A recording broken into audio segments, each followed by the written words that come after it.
Hello বন্ধুরা, কেমন হবে আপনি যদি একদিন সকালবেলা ঘুম থেকে উঠে দেখেন আপনি আমাদের পৃথিবী থেকে প্রায় 5 কোটি কিলোমিটার দূরে মঙ্গল গ্রহে আটকে গেছেন।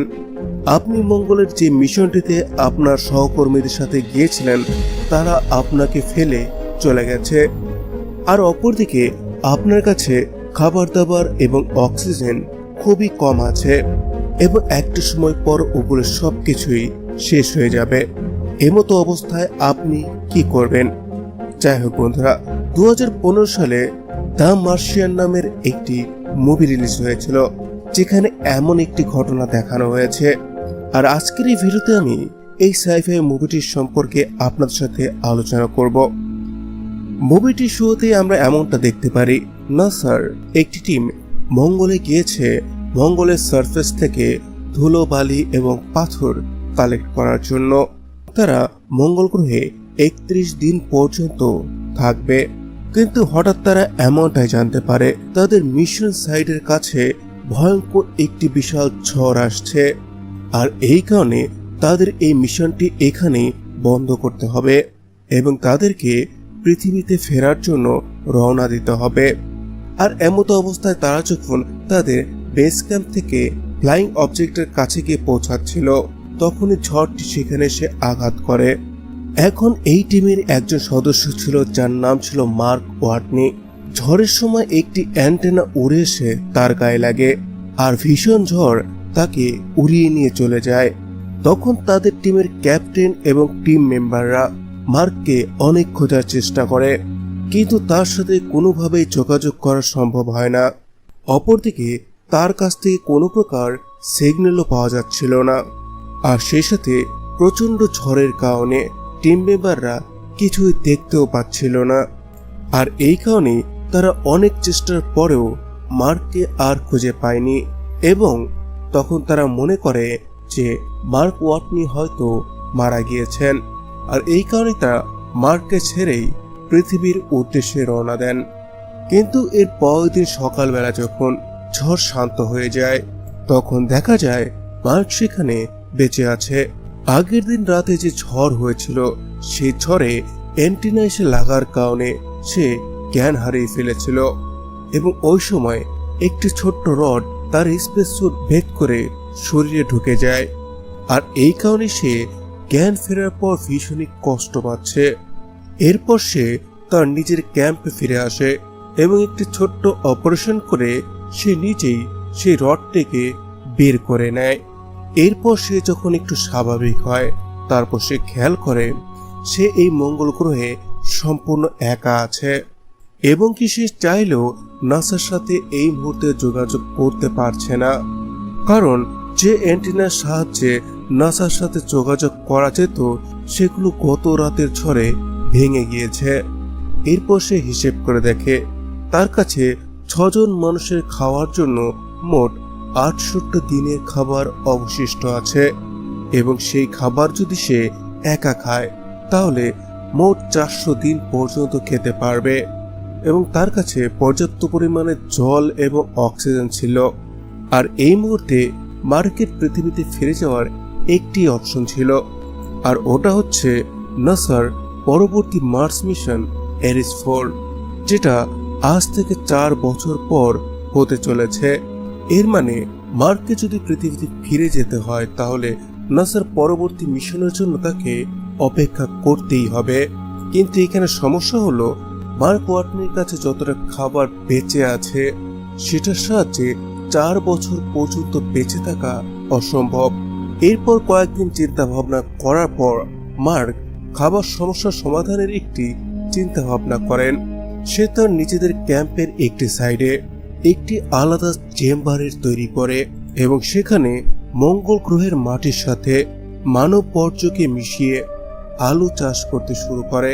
আর এখানে সমস্যা হচ্ছে চাষ করার জন্য প্রচুর পরিমাণে জলের প্রয়োজন হবে, আর চাষ করার মতো এতটা অতিরিক্ত জল কিন্তু তার কাছে ছিল না।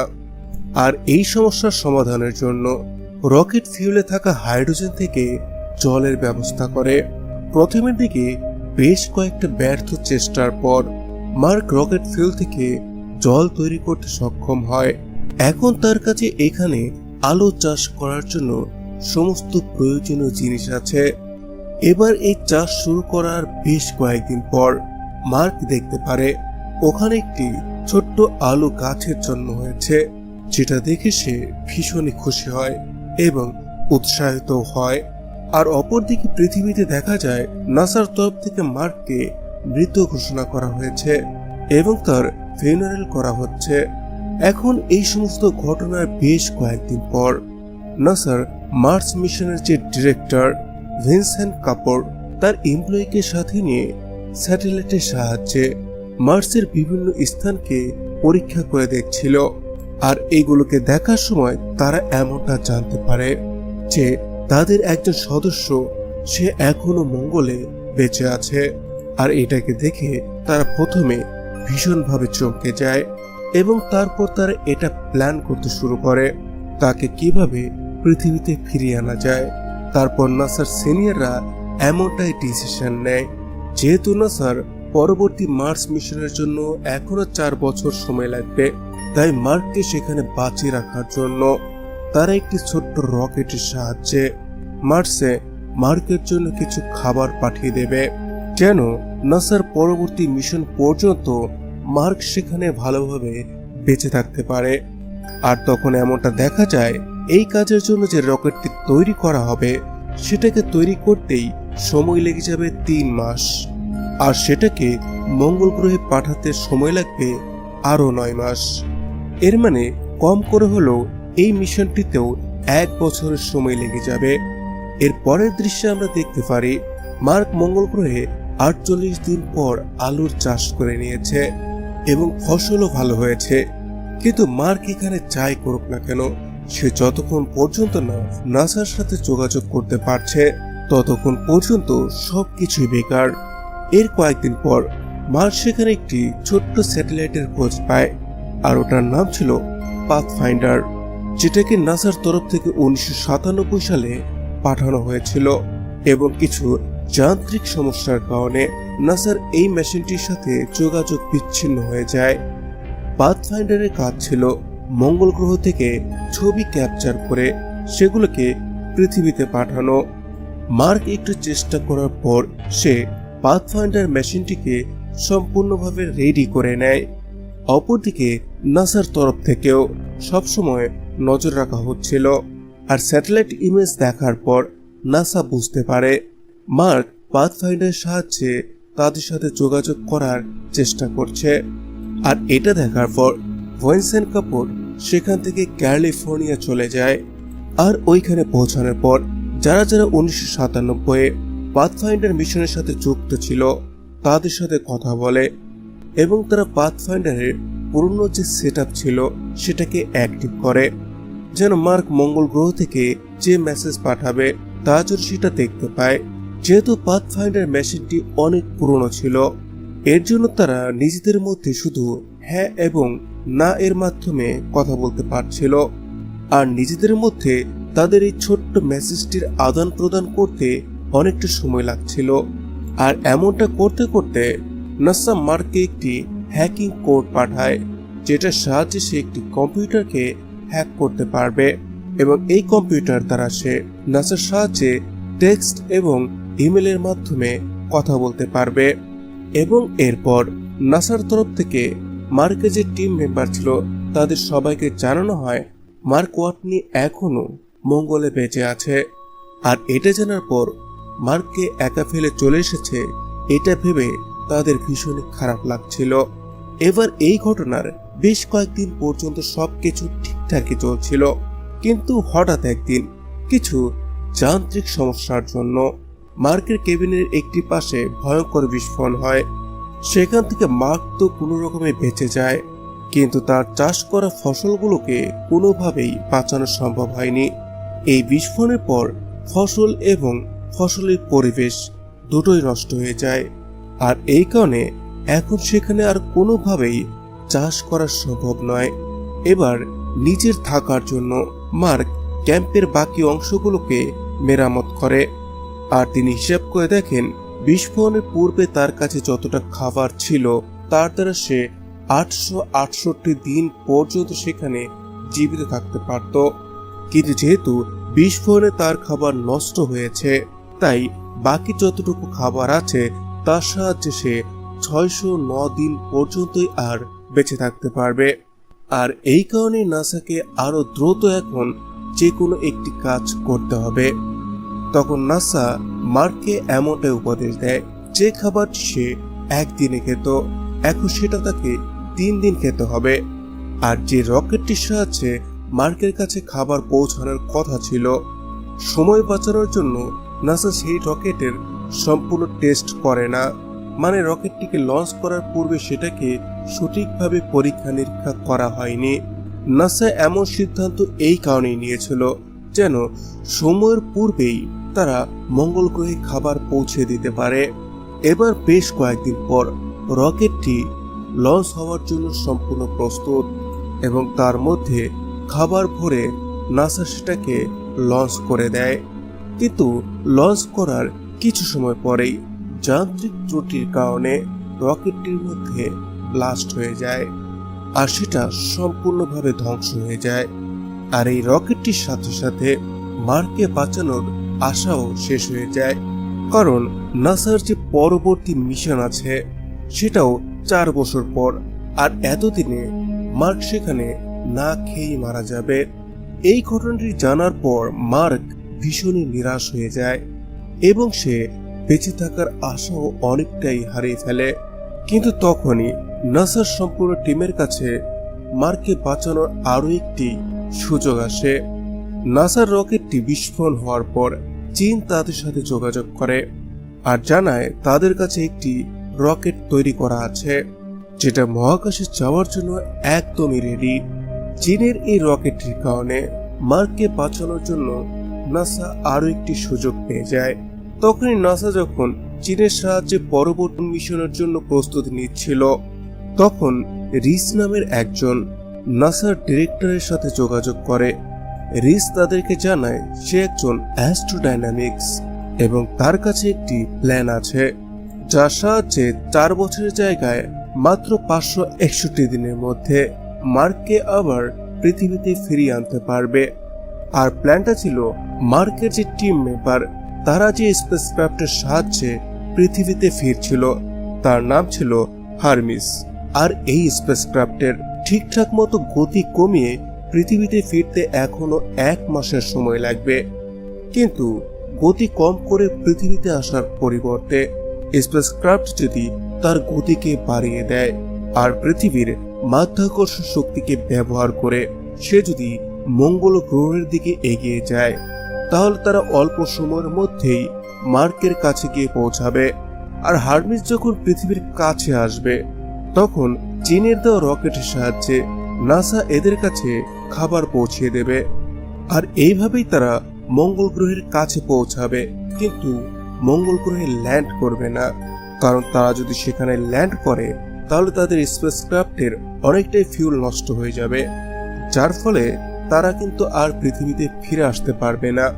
তাই যখন এই স্পেসক্রাফটটি মঙ্গল গ্রহে যাবে তখন মঙ্গল গ্রহে থাকা মার্ক ন্যাভির সাহায্যে মঙ্গল গ্রহ থেকে তার অরবিটের বাইরে চলে আসবে এবং স্পেসক্রাফটে থাকা সদস্যরা মার্ককে ভেতরে টেনে নেবে। ম্যাভ হচ্ছে একটি ছোট্ট রকেট যেটা শুধুমাত্র মঙ্গলের মাধ্যাকর্ষণ শক্তিকে ভেদ করে মহাশূন্যে পৌঁছানো যাবে। আর এই ইএভিটা নাসার পরবর্তী মিশনে ব্যবহারের জন্য আগে থেকেই পাঠানো ছিল। এই প্ল্যানটি শোনার পর নাসার ডিরেক্টর রাজি হয় না, কারণ যদি এই প্ল্যানটিকে ফলো করা হয় তাহলে স্পেসক্রাফটে থাকা বাকি সদস্যদেরও মৃত্যু হতে পারে এবং অপরদিকে তাদের মিশনও আরো 561 দিনের জন্য বেড়ে যাবে। এই কারণে নাসা এমনটাই ডিসিশন নেয় তারা তাদের টিম মেম্বারদের এই প্ল্যানটি সম্পর্কে কোনো কিছুই জানাবেন না। কিন্তু নাসার ডিরেক্টরদের মধ্যে থেকে একজন স্পেসক্রাফটে থাকা সদস্যদেরকে এই প্ল্যানটি সম্পর্কে জানিয়ে দেয় এবং এই প্ল্যানটি সম্পর্কে জানার পর মার্কের টিম মেম্বাররা একটি মুহূর্ত নষ্ট করেনি, তারা সাথে সাথে ডিসিশন নেয় এই প্ল্যানটিকেই ফলো করবে এবং মার্ক ওয়াটনিকে পৃথিবীতে ফিরিয়ে নিয়ে আসবে। এর জন্য তারা নাসাকে কোনো কিছু না জানিয়ে হারমিসকে নিয়ে পৃথিবীর কাছে আসার পর এটার দিক পরিবর্তন করে এবং মঙ্গল গ্রহের দিকে নিয়ে যেতে থাকে। এবং হারমিসের ডিরেকশন চেঞ্জ হওয়া দেখে নাসা এটা বুঝে যায় যে তারা মার্ককে বাঁচানোর জন্য মঙ্গলে আবার ফিরে যাচ্ছে। আর এই কারণে যখন স্পেসক্রাফটটি পৃথিবীর কাছে আসে তখন চীনের দেওয়া রকেটের সাহায্যে নাসা পর্যাপ্ত পরিমাণে খাবার মিশন মেম্বারদের জন্য পাঠিয়ে দেয়। আর খাবারগুলোকে রিসিভ করার পর তারা মঙ্গল গ্রহের দিকে এগিয়ে যেতে থাকে। এরপর দেখানো হয় এই ঘটনা ঘটে গেছে প্রায় 7 মাস হয়ে গেছে। আর কম খাওয়ার কারণে মার্ক একেবারে দুর্বল হয়ে গিয়েছে। তারপর মার্ক নাসার পরবর্তী মিশনের জন্য তার ক্যাম্প ছেড়ে পরবর্তী মিশন সাইটের দিকে এগোতে থাকে। আর এই নতুন জায়গায় পৌঁছাতে মার্কের বেশ কয়েকদিন সময় লেগে যায়, কারণ ওই জায়গাটি এইখান থেকে 3000 কিলোমিটার দূরে ছিল। আর মার্কের কাছে যে গাড়িটি ছিল সেটি প্রতিদিন 70 কিলোমিটার বেশি যেতে পারত না, কারণ তারপর তার ব্যাটারিগুলোকে চার্জ করতে হতো। এইভাবে সে গাড়িকে ড্রাইভ করতে করতে নাসার পরবর্তী মিশন সাইটে এসে পৌঁছায়। এবার এখানে পৌঁছানোর পর একটি ছোট্ট সমস্যা দেখা দেয়। সেটা হলো যে ম্যাপের সাহায্যে মঙ্গল গ্রহের বাইরে যাওয়ার কথা ছিল সেটার ওজন অনেকটাই বেশি ছিল।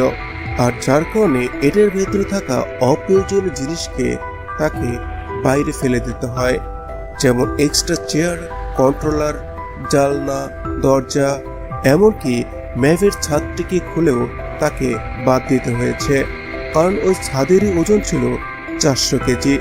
এবার যেহেতু ওজন কমানোর জন্য এই ম্যাপের কন্ট্রোলারগুলোকে খুলে বাদ দেওয়া হয়েছিল। আর এই কারণে এই রকেটটিকে এখন মার্ক নিজে থেকে আর চালাতে পারবে না। এখন হারমিসের মধ্যে থাকা টিম মেম্বার একটি রিমোটের সাহায্যে এই রকেটটিকে অপারেট করবে। এবার ওই দিনটি চলে আসে যখন হারমিস মঙ্গলের কাছে গিয়ে পৌঁছায়। তখন মার্ক ওই রকেটের সাহায্যে মার্সের অরবিটে গিয়ে পৌঁছায়। মার্ক মহাকাশে পৌঁছে যাওয়ার পর দেখা যায় তার থেকে হারমিসের স্পিড অনেকটাই বেশি ছিল। আর এখন যদি হারমিসের স্পিড কমানো না হয় তাহলে মার্ক কখনো হারমিসের কাছে এসে পৌঁছাতে পারবে না। এই কারণে হারমিসের ক্যাপ্টেন এমনটাই ডিসিশন নেয়, একটি বোমের সাহায্যে হারমিসের সামনের অংশে একটি ব্লাস্ট করানো হবে। আর এই বিস্ফোরণের ফলে স্পেসক্রাফটের স্পিড অনেকটাই কমে যাবে এবং তারা এমনটাই করে। এখন তারা দূর থেকে মার্ককে দেখতে পাচ্ছে। এখন এই টিমের ক্যাপ্টেন একটি ফ্লাইং চেয়ারের সাহায্যে মার্ককে ধরার জন্য স্পেসক্রাফট থেকে বেরিয়ে মার্কের দিকে এগোতে থাকে। কিন্তু একটা সময় পর চেয়ারের সাথে থাকা দড়িটি শেষ হয়ে যায়, কিন্তু মার্ক তখনও ক্যাপ্টেনের থেকে অনেকটাই দূরে ছিল। আর এখন যদি তারা মার্ককে ধরতে না পারে তাহলে মার্ক ওয়াটনি এইভাবেই মহাকাশেই হারিয়ে যাবে। এর জন্য মার্ক তার স্পেস স্যুটের হাতের মধ্যে একটি ছোট্ট ফুটো করে। আর স্যুটের মধ্যে থেকে বের হওয়া হাওয়ার ফোর্সের সাহায্যে সে আয়রন ম্যানের মতো উড়ে গিয়ে নিজের ক্যাপ্টেনের কাছে এসে পৌঁছায়। এবং ক্যাপ্টেনের কাছে আসার পর অধিক ফোর্সের কারণে সে ক্যাপ্টেনের হাত ধরতে পারলেও ছুটে বেরিয়ে যায়। তারপর সে চেয়ারের সাথে থাকা দড়িটাকে কোনোভাবে ধরে ফেলে। আর তারপর সে তার টিম মেম্বারদের কাছে ফিরে আসে এবং এরপর নাসা সহকারে সমস্ত পৃথিবীবাসী ভীষণই খুশি হয়ে যায় এই নিউজটি পাওয়ার পর। তারপর দেখা যায় মার্ক ওয়াটনি পৃথিবীতে ফিরে এসেছে, অনেক দিন হয়ে গেছে এবং সে এখন নতুন সব অ্যাস্ট্রোনটদের সার্ভাইভাল ট্রেনিং দেয়। সে তার নিজের অভিজ্ঞতা শেয়ার করে তাদের সাথে এবং তাদেরকে শেখায় কিভাবে বিপদের মধ্যে মঙ্গল গ্রহে গিয়ে বেঁচে থাকা যায়। আর এইখানেই এই মুভিটি শেষ হয়ে যায়। সায়েন্স ফিকশন অন্য কোন মুভির সম্পর্কে আপনারা জানতে চান আমাকে কমেন্টে জানাতে পারেন।